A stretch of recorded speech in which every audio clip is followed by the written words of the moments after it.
Hi, I'm Dr. Nick Milnor. The name of my company is For Extreme Health. I am a sports injury chiropractor and a health coach, and the topic of our discussion today is the health benefits of running. The runner's high, and the running itself can replace unhealthy addictions. For instance, I know many people who've given up, not given up, but let's say cut way back on their drinking to deal with, let's say instead of after work they're stressed out because of their job, they go to the bar. Now they put on their running shoes and go for a run. Okay, it's a much healthier way to deal with stress. Now, running brings appetite, exercise, and food into balance. When you embark on a running program and stick with it, it brings appetite, exercise, and food into balance. It can improve sleeping patterns, eating habits, and relaxation. And running has long been used to treat clinical depression. Okay? The research for this is astounding. Patients become less tense, less depressed, less fatigued, and less confused. Sign me up for less confused, okay? Anyway, so I thought that was very interesting. Plain old running has been used to treat clinical depression for decades, and I didn't know until I started digging around. And I have all the sources for all this, in case anybody's interested. Now, and I haven't even gotten to the good part yet, okay? That was just the hors d'oeuvre, okay? Now, this is the part that absolutely blew me away, okay? This is the part that I was like, I got goosebumps when I read it, okay? David Felsen, a researcher and epidemiologist for the Boston University School of Medicine, had put together some research articles about running. And past concerns about running and knees centered on the continuous impact of the foot to the ground, okay?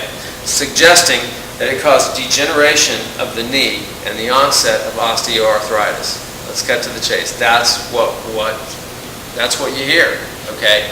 The pounding of the knees on the pavement, the foot to the ground, causes degeneration of the knee and the onset of osteoarthritis, okay? He started comparing studies with people that were inactive and runners, and he started finding that the runners were at no more risk of arthritis than the inactive people, okay? And he looked at two different studies initially, knee arthritis studies, and his conclusion was running does not increase the risk of developing an arthritic condition in your knees. Okay, so he kept digging and he kept finding more studies, and when the researchers studied the impact of running on the knees, you know what they found? Running is healthy for the knee joint. It's healthy for the knee joint, okay? This is what, for years we've been hearing, oh, it's bad for your knees, it's bad for your knees. And I kept telling people, out of all the people I treat, the runners and triathletes, they have the healthiest, they have the most balanced pelvises, the sacroiliac joints, and their leg lengths are the most even. And they have the healthiest. Now they have some issues. We've all had some Achilles tendonitis or a calf strain or a hamstring or we've all had some running injuries over the years. But for the most part, the people that are extremely overweight and sedentary, those are the ones that need their knee replacement. I've never known a marathon runner to need knee replacement. Now I'm not saying it hasn't happened, but the vast majority of runners have very healthy knees. And so I kept thinking, why, if something is so good for you, how can it just target one body part and say, oh, running's good for you, but it's not good for this part, but it's good for the rest of you? I'm like, wait a minute, what's going on here? But after reading these studies, Mr. Felsen, the researcher and epidemiologist for the Boston School of Medicine, his conclusion was, quote, running is healthy for the knee joint. Now, Felsen continued.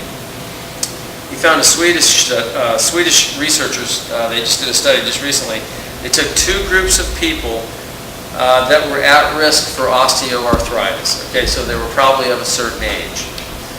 one engaged on an exercise program, including a good deal of running. But they were also doing other things, elliptical weight, strength training with light weights. The other group did not exercise.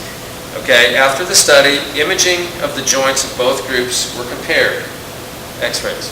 Okay, they found the biochemistry of cartilage actually improved in the group that was running.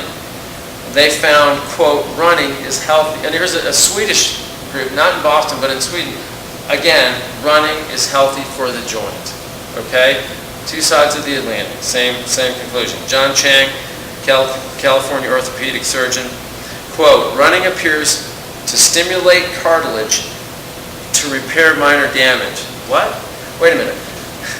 Okay, now I'm not talking about somebody who's been sedentary for years and they just have no cartilage left and they need knee replacement. I'm talking about just, most of us, okay? This running appears to stimulate cartilage to repair minor damage. The impact of body weight when the foot hits the ground increases the production of certain proteins in the cartilage to make it stronger. Okay, these are scientists and orthopedic surgeons and researchers. Running stimulates the knee cartilage to call the brain for proteins that actually help to repair minor damage in the cartilage. Okay? So the thing that we've been hearing for years and years and years is bad for your knees is actually the thing that repairs your knees. Okay? I mean, this was blowing my mind. Now, there's a general consensus out there that we have a loss of knee cartilage annually after a certain age. Some doctors think after 40. Now, I know none of us in the room are over 40, so none of us have to worry about that. But some think after 40. Nancy Lane, the director of the UC Davis Center for Healthy Aging, and I quote, her quote was, if you have a relatively healthy knee and you're running 5 to 6 days a week at a moderate pace, there is every reason to believe your joints will remain healthy. Here's somebody else from some other place, again, saying the same thing that we've been finding all over the world now with the research studies. And I have the studies and the names and everything in case you guys want that. So, what have we learned from all this? Okay, if running is healthy for every other part of your body, then why would it be unhealthy for your knees? It's not. It's healthy for your knees. Intuitively, we have known that running is a healthy endeavor. Now the research backs it up. So run happy, run free, run as fast and as far as you want. Okay? Don't let the negative people and misinformation slow you down. You know the truth now. So go for it. And who says you can't run away from your problems? You can run away from high blood pressure, you can run away from addictions, you can run away from heart disease, you can run away from weight gain, you can run away from depression, arthritis, and much more. Just run away from your problems. The research backs it up. Thank you very much. And does anybody have any questions?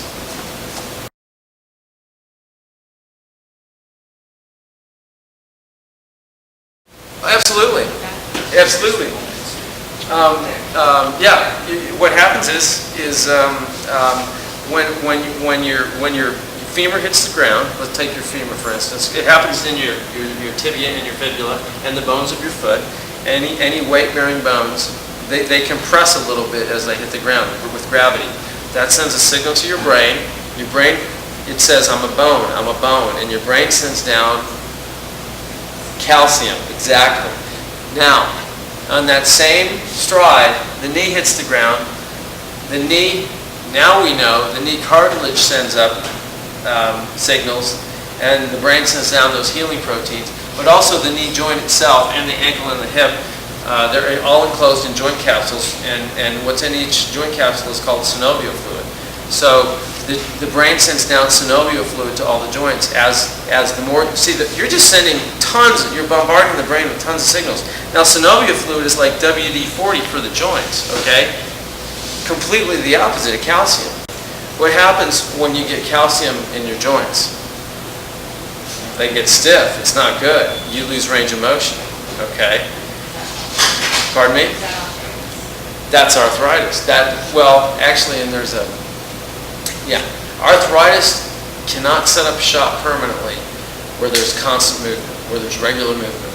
Now, I'm 48. I know if you took some x-rays of my knees, you'd probably see some arthritis. But I don't have any knee pain. I have full range of motion, and I feel great when I run. So who cares if there's some arthritis there? It's not able to take hold.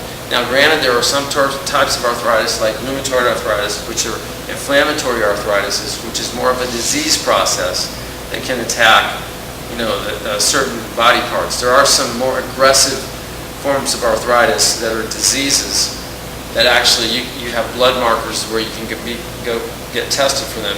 I'm talking about just wear and tear arthritis, osteoarthritis. And activity is the natural enemy to osteoarthritis. Okay.